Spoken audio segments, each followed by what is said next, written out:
नमस्कार, स्वागत है आप सबका दिन भर की तमाम बड़ी और अहम खबरों के साथ। मैं हूं कवीन सचान। शुरुआत हेडलाइन से। कालाधन मामले में 100 से अधिक आरोपी पर कार्रवाई शुरू। वित्त मंत्री ने कहा 2017 तक सूचनाएं साझा करेंगे देश। लोकसभा में अगले सप्ताह बिल पर होगी चर्चा। बुंदेलखंड के किसानों से मिले केंद्रीय गृह मंत्री, कहा बर्बाद फसलों के लिए मिलेगा पूरा मुआवजा, खराब अनाज भी खरीदेगी सरकार।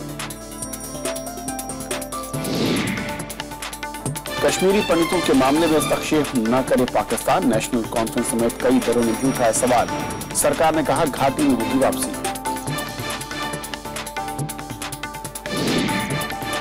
नेपाल के पुनर्निर्माण में पूरी मदद करेगा भारत। राष्ट्रीय सुरक्षा सलाहकार और प्रदेश सचिव ने लिया राहत कामों का जायजा। 15,000 लोगों की मौत की आशंका। पेट्रोल डीजल की बढ़ी कीमतों के खिलाफ प्रदर्शन। कई शहरों में सड़कों पर उतरे विपक्षी दल। आम आदमी पर बोझ डालने का आरोप।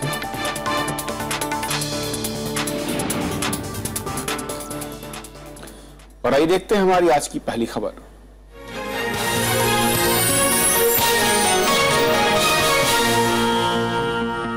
काले धन के खिलाफ विधेयक पर अगले सप्ताह लोकसभा में चर्चा होगी। केंद्रीय वित्त मंत्री अरुण जेटली ने आज इसका ऐलान किया। दिल्ली में एक कार्यक्रम में उन्होंने कहा कि 2017 तक बेनामी संपत्ति की जानकारी छुपाना असंभव हो जाएगा, क्योंकि तब तक सभी देशों को बेरोक-टोक सूचनाएं मिलने लगेंगी। वित्त मंत्री अरुण जेटली ने शुक्रवार को एनफोर्समेंट डे के मौके पर काले धन के खिलाफ किए जा रहे उपायों पर विस्तार से बात की। उन्होंने काला धन रखने वालों को कड़ी चेतावनी दी और इसका खुलासा करने को कहा। उन्होंने कहा कि काले धन के खिलाफ लाए जा रहे बिल में इसके खुलासे का प्रावधान भी है, जिसके तहत टैक्स और जुर्माना भरकर जेल जाने से बचा जा सकता है। If you transact within the limits of law, it's much safer. If you breach it, gone are the days where offences would go undetected. The world is moving towards a more transparent regime which will remove the veil of secrecy behind these unlawful transactions. काले धन के खिलाफ bill मार्च में लोकसभा में पेश हुआ था। वित्त मंत्री ने कहा है कि अगले सप्ताह विधेयक चर्चा के लिए आएगा। इसमें दोषियों के खिलाफ भारी जुर्माने और 10 साल तक की कैद की सजा का प्रावधान है। It's quite a precarious situation for the offenders in 2015 as we watched the run-up to 2017, where with each passing day situation will become difficult for them. It is for this reason that we have been taking, some at the instance of the SIT, some at our own initiative, steps to squeeze unlawful assets, unlawful money transactions or black money transactions within the country and outside the country. वित्त मंत्री ने बताया कि काले धन के कई मामलों में जांच शुरू की गई है। 121 आरोपियों के खिलाफ मामला शुरू भी हो चुका है। उन्होंने कहा कि G20 देशों में भी काले धन से निपटने के लिए कड़े कदम उठाने की बात कही है। इससे आने वाले वक्त में बेनामी संपत्ति रखना मुश्किल हो जाएगा। रविंद्र सिंह शोराण, राज्यसभा टीवी। और काले धन के मुद्दे पर और बातचीत करेंगे। हमारे साथ वरिष्ठ आर्थिक पत्रकार प्रेमचंद डैश हमारे साथ हैं। प्रेमचंद, स्वागत है आपका। सबसे पहले तो जिन तमाम बातों की चर्चा काले धन को लेकर सरकार कर रही थी या जो वादे किए थे, सरकार के जो बयान हैं, क्या अब काले धन को लेकर जो बिल आ रहा है उस दिशा में आगे बढ़ते हुए नजर आ रहे हैं या फिर कहीं कुछ और? ऐसा नहीं है कि अभी कानून नहीं है काले धन को बाहर अगर आप जमा करते हैं, ऐसा नहीं है कि ऐसा करना कानूनी है या इसके खिलाफ कोई कानून नहीं है। आपका मनी लॉन्ड्रिंग एक्ट है, फेमा है, इनकम टैक्स एक्ट है। लेकिन अगर जो काले धन जमा कर रहे थे उनके खिलाफ कोई एक्शन नहीं हो रहा था, कार्रवाई नहीं हो रहा था, उसका मेन रीजन एनफोर्समेंट ना होने का था। और एनफोर्समेंट ना होने का 2 रीजन है। एक तो ये है कि बाहर देशों में ये जो ट्रांजैक्शंस थे ये बड़े सीक्रेसी, कुछ टैक्स हेवन वगैरह है जहां पर ये सीक्रेसी मेंटेन करते थे, तो इंफॉर्मेशन नहीं मिलता था। दूसरी बात, हमारे जो एजेंसीज हैं और जो एनफोर्समेंट करना चाहिए था, या तो इच्छा शक्ति की अभाव में हो या कैपेसिटी ना होने के कारण ये इतने सालों तक कानून थे ये जो नया कानून हो रहा है, नया कानून में ये जरूर है कि सजा का प्रावधान जो है वो ज्यादा होगा और पेनल्टी भी ज्यादा होगा। तो जैसे कि वित्त मंत्री बता रहे हैं, अगले 2 साल में अंतर्राष्ट्रीय जो कोऑपरेशन है इंफॉर्मेशन, ऑटोमेटिक इंफॉर्मेशन एक्सचेंज की, अगर ऐसे माहौल बनता है तो अगर हमारे पास भी एक कारगर कानून होगा तब तक तो ये एक डिटरेंट क्रिएट करेगा। आप जब ये कहते हैं कि कारगर कानून, तो क्या ये माना जाए कि अब तक के जो कानून थे उनमें कहीं कुछ ऐसे लूप होल्स हैं जिसके चलते लगाम नहीं लगा पा रही थी सरकारें, या फिर आप कहेंगे कि लगाम लगाने की मंशा शायद नहीं थी? तो मैंने बताया कि लगाम लगाने का मंशा में कमी थी, और दूसरी बात कैपेसिटी उसको एनफोर्स करने का जो कानून है उसमें भी कैपेसिटी कम था। उसके कारण जो था, एक तो बाहर से इंफॉर्मेशन नहीं मिलता था और हमारे यहाँ पर भी उस चीज को एनफोर्समेंट करने की जो कैपेसिटी चाहिए थी वो नहीं थी। तो इसीलिए जबकि काला धन का समस्या जो है भारत को लेकर, जो पैसे बाहर जमा हैं, ऐसा कहा जाता है कि वो राशि बहुत बड़ी राशि है और बहुत बड़ा ये प्रॉब्लम है। किसी को पता नहीं है लेकिन ऐसा कहा गया है कि तो अगर इतना बड़ा प्रॉब्लम है तो क्यों नहीं हमारे कोई ऐसे पीछे कोई कार्रवाई हुई या किसी को सजा मिलने का कोई उदाहरण नहीं है। 21 के आसपास जो अभी जो हुआ है वो, जैसे कि हमें पता है कि सुप्रीम कोर्ट के देखरेख में जो SIT बनी है और सुप्रीम कोर्ट का भी इंस्ट्रक्शन ये था कि मार्च 31 तक आप वो सारे जो इंफॉर्मेशन आपको मिली हुई थी, जो लीक्ड इंफॉर्मेशन HSBC की थे, वो सारे केसेस को आपको असेसमेंट कंप्लीट करनी है और उनको प्रोसिक्यूशन जहां जरूरत है वहां प्रोसिक्यूशन करनी है।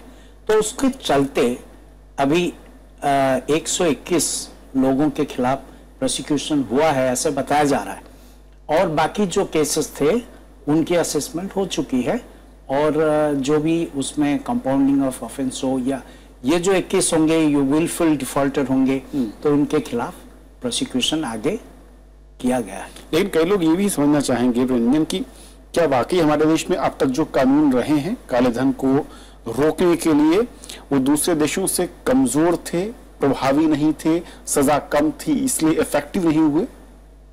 ऐसी बात नहीं है। मैं नहीं मानता कि हमारे देश में सजा कम थी। एक आपको पता है कि पहले फेमा आने से पहले फेरा था, फॉरेन एक्सचेंज रेगुलेशन एक्ट, जो कि ड्रैकोनियन माना जाता था, और इस देश में जो आम आदमी है उसको $10 का भी मतलब कानून का इतना भय था कि जुराबों के अंदर और सूटकेस के बॉटम में छुपाकर लोग अगर बाहर जाते थे तो बड़े मुश्किल से डरते हुए ले जाते थे। तो यहाँ पर कानून हमेशा सख्त रहा है, लेकिन कानून को लागू करने में जरूर रिलैक्सेशन रहा है, और या तो मंशा नहीं रहा या फिर कैपेसिटी नहीं रही, और बाहर से भी इंफॉर्मेशन नहीं मिलता था।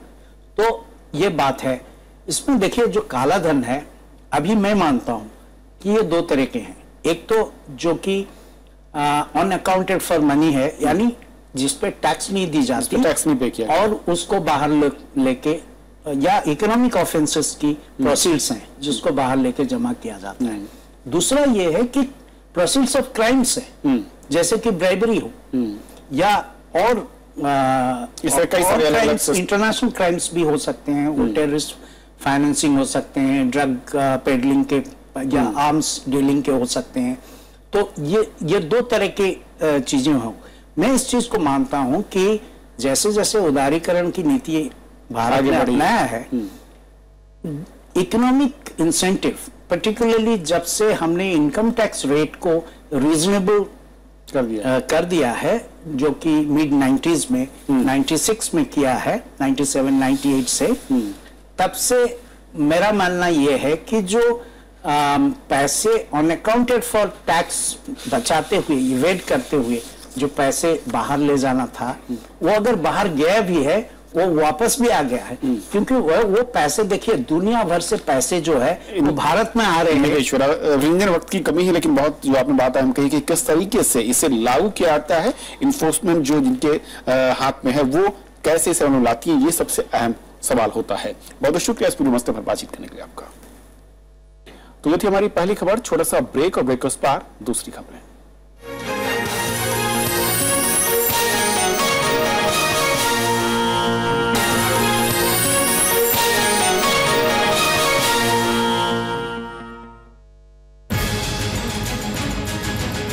बदलते दौर में बदल रही हैं अर्थव्यवस्था की जरूरतें, बदल रहा है मजदूरों के कामकाज का तरीका। क्या हो डिजिटल जमाने में श्रम अधिकार? देखिए देश देशांतर, नया दौर और श्रम अधिकार, आज रात 8:30 बजे।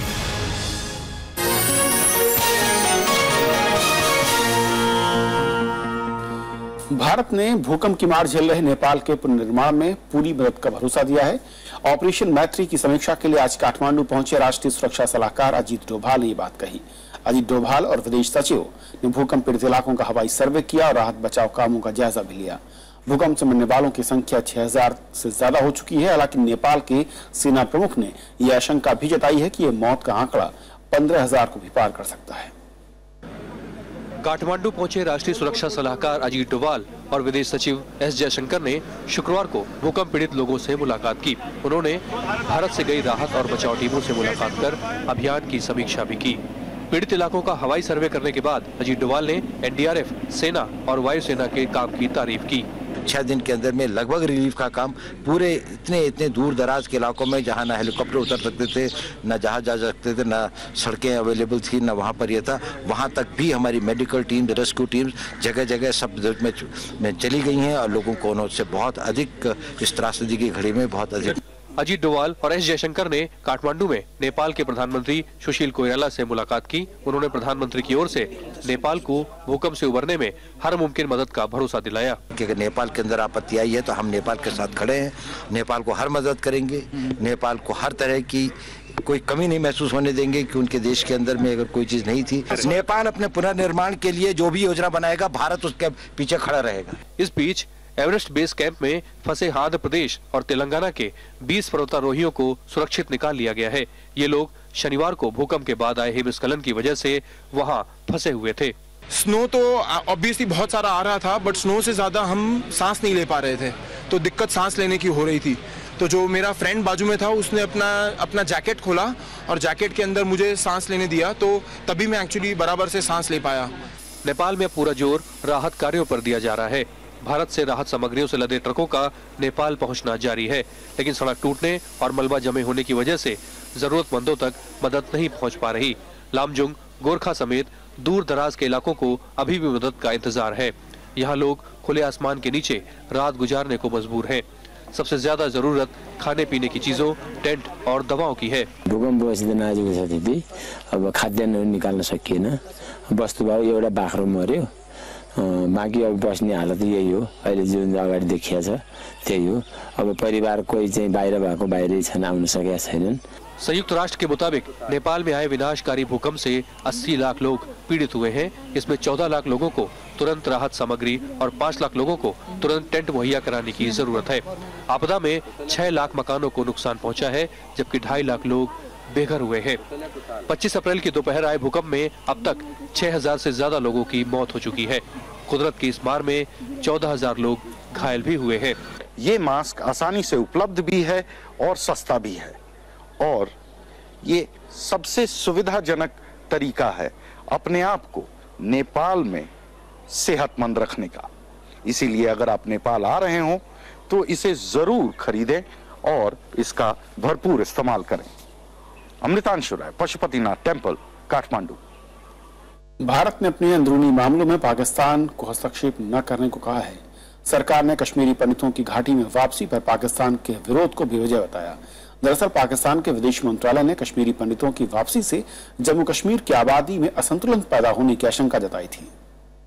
पीएमओ में राज्य मंत्री जितेंद्र सिंह ने कश्मीरी पंडितों के मामले में पाकिस्तान को लताड़ लगाई है। भारत ने कश्मीर से जुड़े मसले को अंदरूनी मामला बताते हुए पाकिस्तान की सलाह को गैर जरूरी बताया है। सरकार ने कहा कि जम्मू कश्मीर कश्मीरी पंडितों का घर है और सरकार उनकी वापसी की हर संभव कोशिशें कर रही है।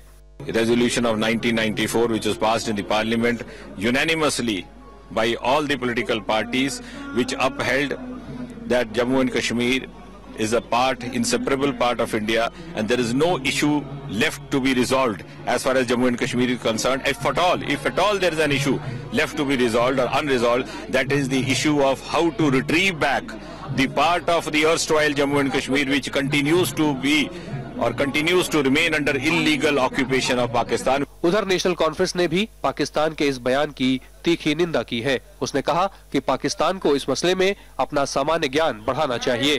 Changing the demography of J&K state by rehabilitating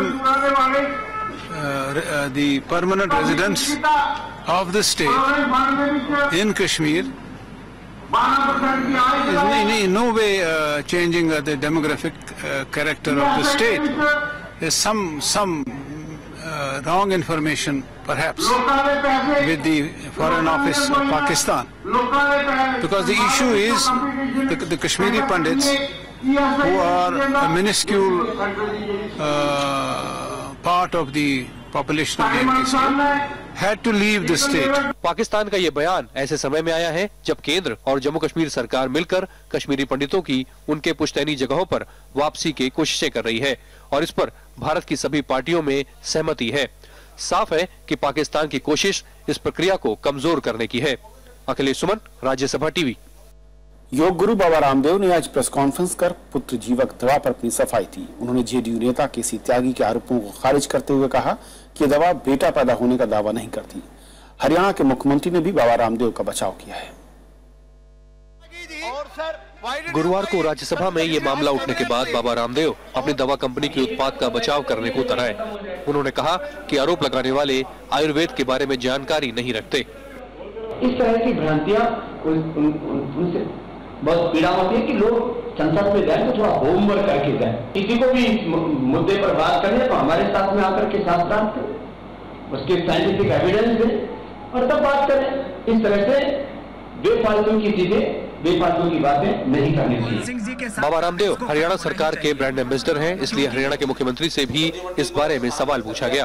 मुख्यमंत्री मनोहर लाल खट्टर ने भी इस दवा के बारे में विवाद को बेवजह बताया है।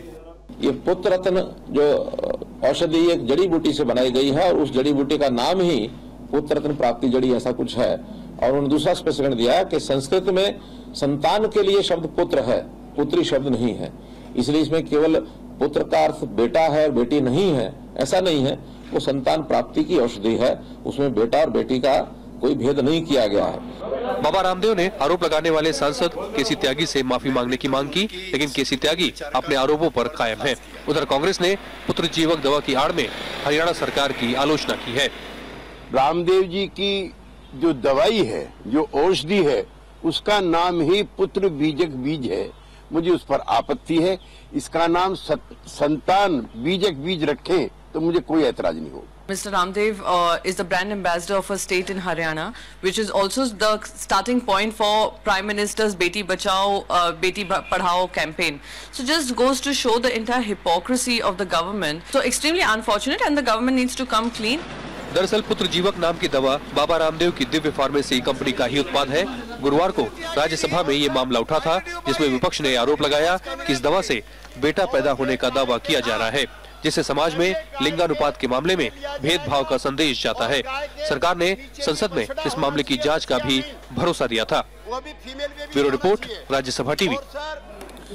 पंजाब के मोगा जिले में छेड़खानी के चलते नाबालिग लड़की की मौत के बाद परिवार ने शव का अंतिम संस्कार करने से इनकार कर दिया है।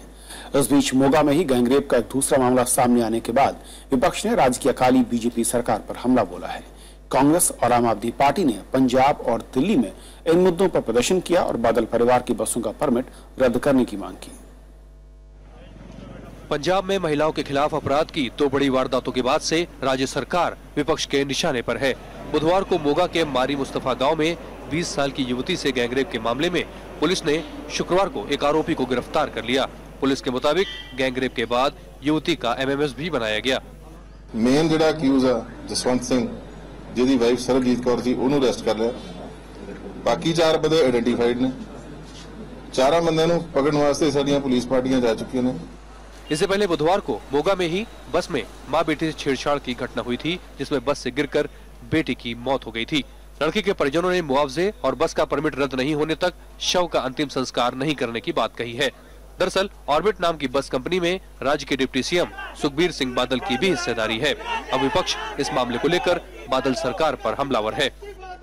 जिस आदमी को सारा समूचा पंजाब जानता है कि इस पर केस रजिस्टर किया जाए, जो इतना संगीन जुर्म किया गया है, जिसकी ट्रांसपोर्ट कंपनी ने, सुखबीर सिंह बादल जिसका नाम, उस पर 304 IPCA दफा का केस दर्ज होना चाहिए, जैसे उबेर रेडियो टैक्सी सर्विसेज के मालिकों पर हुआ। बहुत शर्मनाक और दुखदायक घटना है।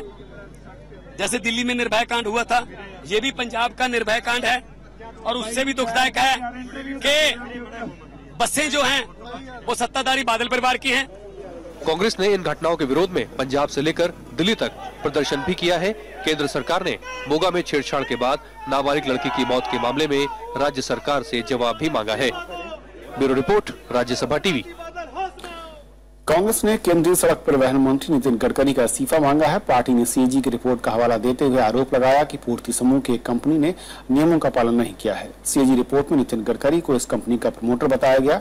CAG की रिपोर्ट कल लोकसभा में पेश की गई थी। कांग्रेस ने इस बारे में जांच की मांग की है। कांग्रेस पार्टी ये मांग करती है कि इसके आधार पर नंबर 1 विस्तृत इंक्वायरी हो। एक तो संवैधानिक इंक्वायरी होती है PSC द्वारा। नंबर 2 उसके आधार पर एक न्यायिक इंक्वायरी हो, व्यापक, विस्तृत और समय सीमा से बाध्य। नंबर 3 जब तक ये इंक्वायरियां चले तब तक माननीय मंत्री महोदय अपने पद से हटे। केंद्र सरकार ने फसलों को नुकसान और भूमि अधिग्रहण कानून में बदलावों पर किसानों की चिंताएं दूर करने के प्रयास तेज कर दिए हैं। गृह मंत्री राजनाथ सिंह आज इस सिलसिले में उत्तर प्रदेश के बांदा का उन्होंने दौरा किया। गृह मंत्री ने किसानों को भरोसा दिया कि बेमौसम बारिश और फसल की बर्बादी के लिए वित्तीय मदद मुहैया कराई जाएगी। उन्होंने राज्यों से भी मदद के लिए आगे आने की अपील की। उन्होंने भूमि बिल पर भी किसानों की आपत्ति दूर करने की कोशिश की। इन दोनों ही मसलों पर कांग्रेस आक्रामक है और गृह मंत्री के दौरे इसी के जवाब के तौर पर देखे जा रहे हैं। चाहे गेहूं का रंग जो भी हो, सबकी खरीद की जाएगी और उसी कीमत पर खरीद की जाएगी, कोई उसमें अंतर नहीं किया जाएगा। और शायद अखबारों के माध्यम से आपको जानकारी हो गई होगी कि भारत सरकार ने यह फैसला कर लिया है और सभी राज्य सरकारों को यह निर्देश जारी कर दिया। राज्य सरकारों को आदेश आ गया हम लोगों को। सायरो-मलंकारा कैथोलिक चर्च के दिल्ली गुड़गांव के नए धार्मिक केंद्र का आज औपचारिक उद्घाटन किया गया। कैथोलिक ईसाइयों के इस धार्मिक केंद्र में 22 राज्य शामिल हैं। इस केंद्र के नए बिशप जैकब मार बामपस ने पदभार भी ग्रहण किया है। इस केंद्र में 16 पादरी और 29 नन समेत 2000 परिवार जुड़े हैं। कार्यक्रम में रक्षा मंत्री मनोहर पर्रिकर, मुख्यमंत्री अरविंद केजरीवाल और राज्यसभा के उप सभापति PJ कुंजन ने शिरकत की। So my priority is to bring, to make an atmosphere where we can work or live as one family. Whether you belong to one faith or the other, or whether you belong to one caste or the other, we are all brothers and sisters in that God, one God, whom I believe. Petrol और diesel की कीमतों में बढ़ोतरी का देश भर में विरोध हो रहा है। कांग्रेस समेत कई विपक्षी दलों के कार्यकर्ता आज इस मुद्दे पर सड़कों पर उतरे और बढ़ी हुई कीमतें वापस लेने की मांग की। कांग्रेस का आरोप है कि सरकार आम आदमी पर बोझ डालने की कोशिश कर रही है। आज से पेट्रोल की कीमत 3 रुपए 96 पैसे बढ़ाई गई है। वहीं डीजल की कीमत में 2 रुपए 37 पैसे की बढ़ोतरी हुई है। तेल कंपनियां हर महीने की पहली और 16 तारीख को पेट्रोल और डीजल की नई कीमतें तय करती हैं। सूझबूझ की है या ये बोझ की सरकार है? ये तो बोझ की सरकार है, बूझ की नहीं। बोझ की क्यों? क्योंकि इन्होंने करीब करीब सबसे ज्यादा मात्रा में पेट्रोल और डीजल की कीमतें बढ़ाई हैं। अंतर्राष्ट्रीय स्तर पर दाम नहीं बढ़े तो भारत सरकार ने दाम क्यों बढ़ाए? और फिर पार्लियामेंट के बाहर घोषणा नहीं करना चाहिए। जब पार्लियामेंट है तो सदन में घोषणा करना चाहिए। और अगर दाम बढ़े भी थे तो जो एक्साइज ड्यूटी इन्होंने 4 बार में बढ़ाई उसको घटा देते, लेकिन देश में बोझ तो न डालते। तो खबरों के आज के सफर में बस इतना ही। नमस्कार।